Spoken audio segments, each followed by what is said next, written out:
My name is Cassandra Vale, and for 28 years, I believed loyalty was a currency that would one day be repaid in love. I was wrong.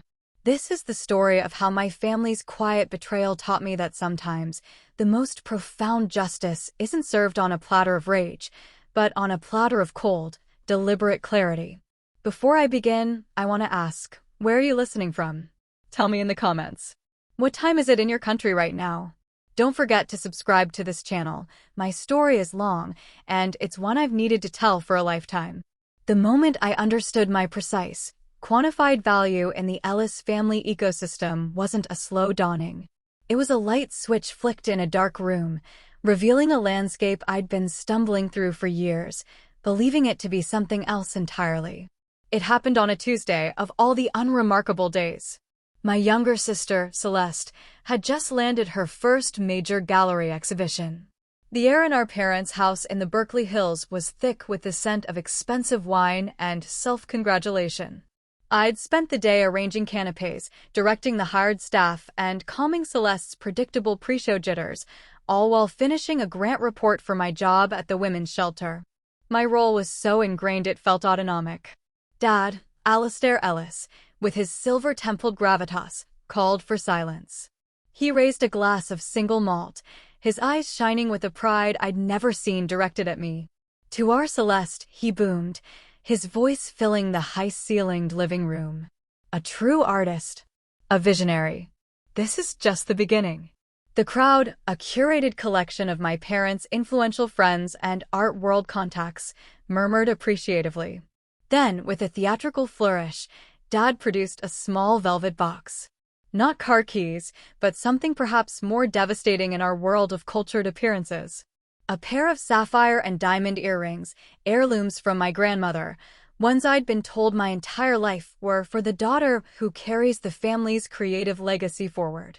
My mother, Eleanor, clasped her hands to her chest, tears in her eyes. Celeste gasped, the perfect picture of overwhelmed joy. I clapped. I smiled. My cheeks ached with the effort. The script was familiar. After the applause died down and the crowd engulfed Celeste, my father caught my eye and gestured toward his study with a tilt of his head. A quick word, Cass, his look said. Business. The study was a temple to his success, all dark wood and leather. The applause from the other room was muffled, a distant celebration I was no longer part of. He didn't sit behind his desk. He leaned against it, arms crossed, his celebratory warmth gone, replaced by the cool efficiency of a CEO. The exhibition is a big opportunity for Celeste, he began, as if I might not have grasped this. Networking, travel. It requires capital up front we hadn't fully anticipated. I nodded, waiting. I was the practical one. We would discuss logistics, how to help. I had a spreadsheet for that. Your mother and I have decided to liquidate the trust fund your grandmother left for you, he said, his voice devoid of inflection. The one meant for your graduate studies. Celeste's need is more immediate. Her potential is tangible. We know you'll understand. You've always been so resilient. The words didn't land like a blow. They seeped in like a toxin, cold and slow. The trust fund. The one thing that had been mine, solely mine, since Nana died. The one he'd always said was for your future, when you decide to really commit to something. I had been committing to my work, to saving for my own place, to the slow, steady building of a life. But my commitment wasn't tangible. It wasn't framed on a gallery wall. I looked past him, through the partially open door. Celeste was wearing the earrings already, their blue stones catching the light as she laughed, surrounded by admirers. My earrings. The ones Nana had let me try on when I was 10, whispering, for my serious girl, when you find your spark. When? I asked, my voice surprisingly steady. The papers are drawn up. We'll sign tomorrow. It's the right move for the family, Cassandra. For the family. That ancient, suffocating altar upon which I had laid every one of my own desires. My graduate school dreams had been sacrificed there when Mom needed help after her surgery. My plan to move to New York for a fellowship was abandoned there when Dad's firm hit a rough patch and my salary became essential household income. My quiet ambitions were always the kindling to keep the family flame burning bright for everyone else, especially for Celeste, whose flame was considered more dazzling, more worthy of oxygen. I see, I said. And I did. With a clarity so sharp it was almost painful. The hierarchy wasn't just in my head.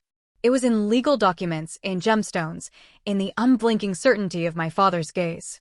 I was the foundation, necessary, load-bearing, and utterly invisible. Celeste was the spire, celebrated, seen, cherished. I didn't argue. I didn't cry. I simply nodded again and walked out of the study. I circulated through the party for another hour, refilling drinks, collecting empty glasses, my smile a fixed mask. Inside, something fundamental had solidified.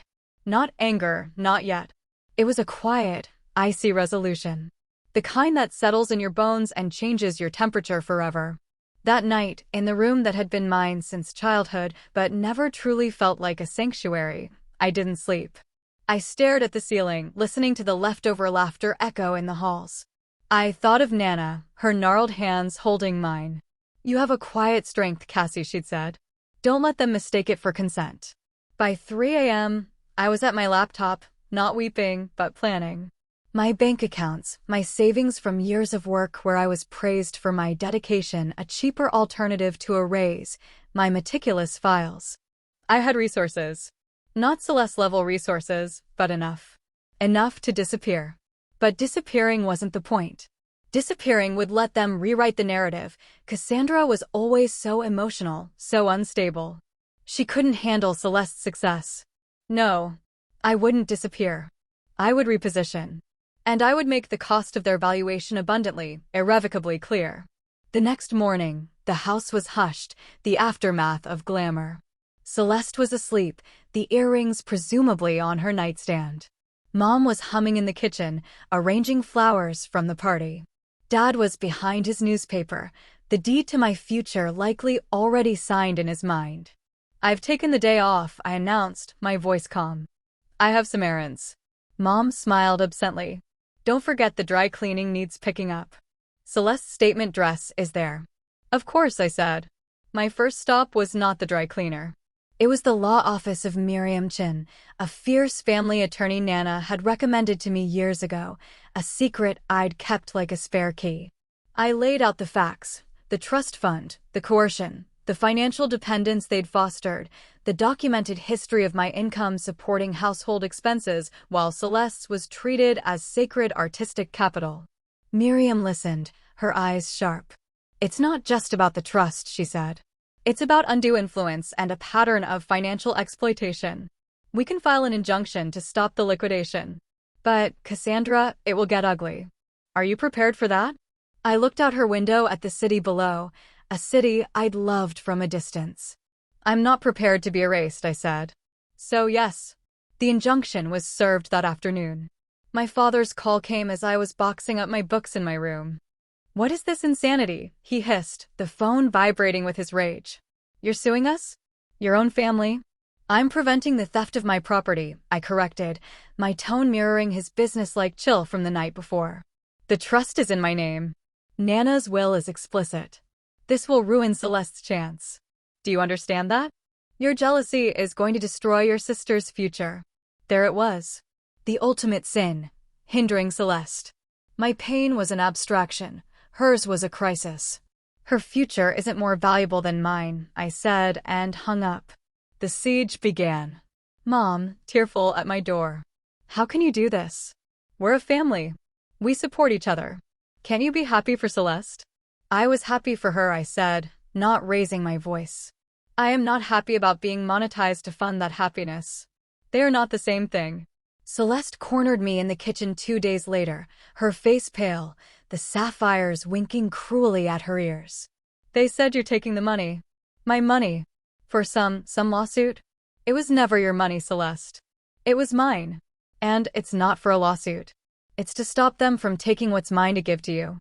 She looked genuinely bewildered. "But I need it. The gallery, the travel, it's my moment, Cass. You have a job. You're fine. You're fine." The family mantra regarding Cassandra Ellis. I was fine. Therefore, I needed nothing. Therefore, anything I had was surplus to be redistributed to those more needy. More special. I'm not fine, I said quietly. And starting now, I'm opting out of the role of being the one who is always fine so you can be fabulous. I moved out the following weekend. Not in a frantic rush, but with a deliberate, steady purpose that seemed to unnerve them more than tears would have. I rented a small, bright apartment across the bay, paid for with the first month's rent and deposit drawn from the very savings account I'd been told was household emergency money. I took only what was unequivocally mine.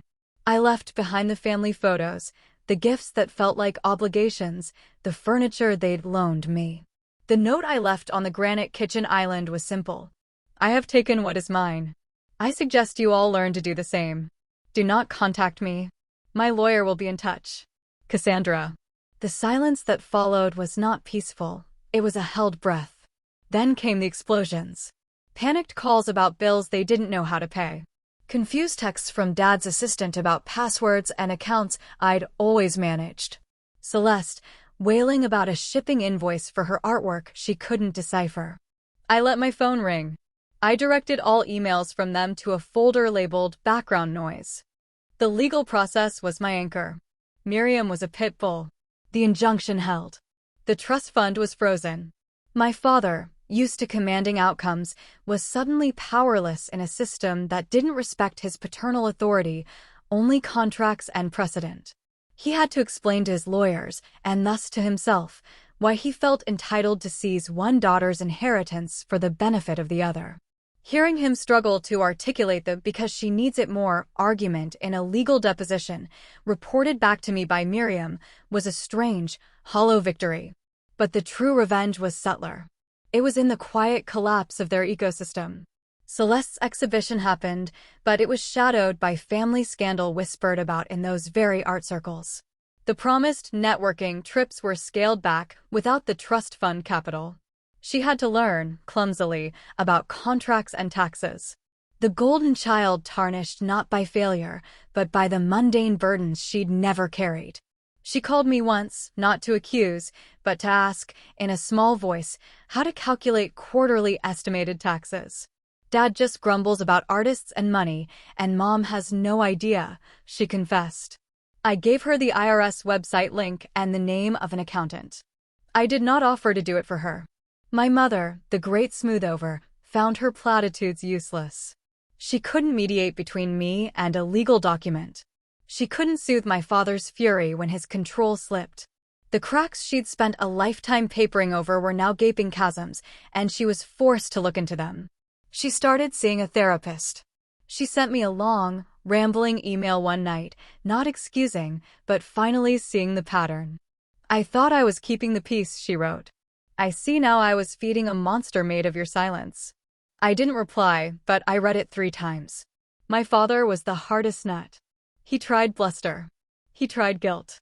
He tried, finally, a financial settlement offer through Miriam, a buyout of my interest in the trust to make this go away. I refused. It wasn't about the money anymore. It was about the principle. It was about forcing an acknowledgement so undeniable it would haunt him. The confrontation came 6 months later. He showed up at my apartment unannounced, looking older, deflated. The imposing figure was gone, replaced by a man puzzled by a world that no longer obeyed his rules. You've made your point, he said, standing awkwardly in my living room, disdain for the IKEA bookshelf flickering in his eyes. You've torn this family apart. Is that what you wanted? You tore it apart when you decided one daughter was an investment and the other was a line of credit, I said, not offering him a seat. I just stopped pretending it was still in one piece. We supported you, he burst out, genuine confusion warring with anger. We gave you a home, opportunities. You charged rent on my soul. Dad, I said, my voice lethally quiet. Every opportunity came with invisible strings that always led back to my usefulness to you and Celeste. My graduation? You left early for a client meeting.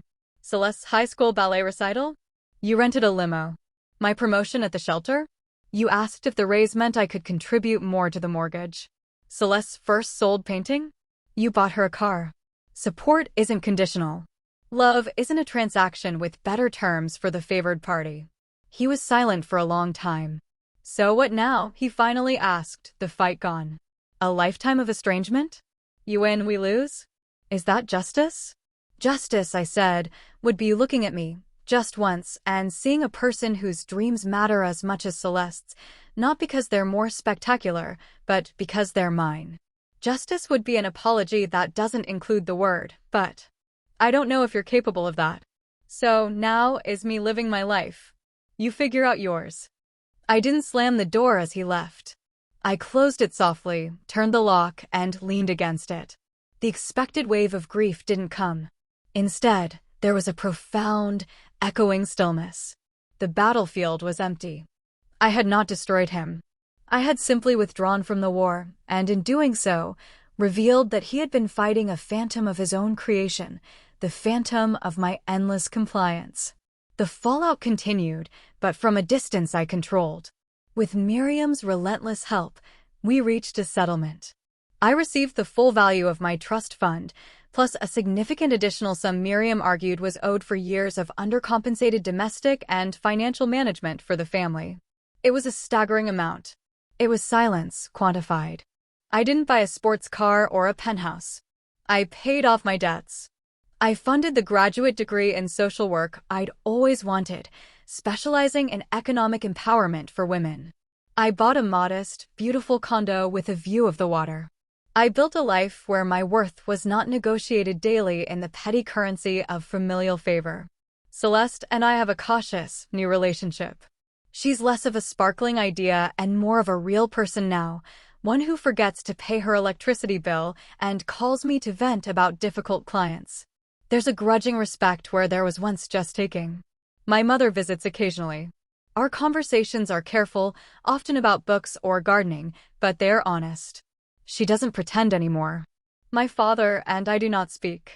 He sends a terse, formal email on my birthday and at Christmas.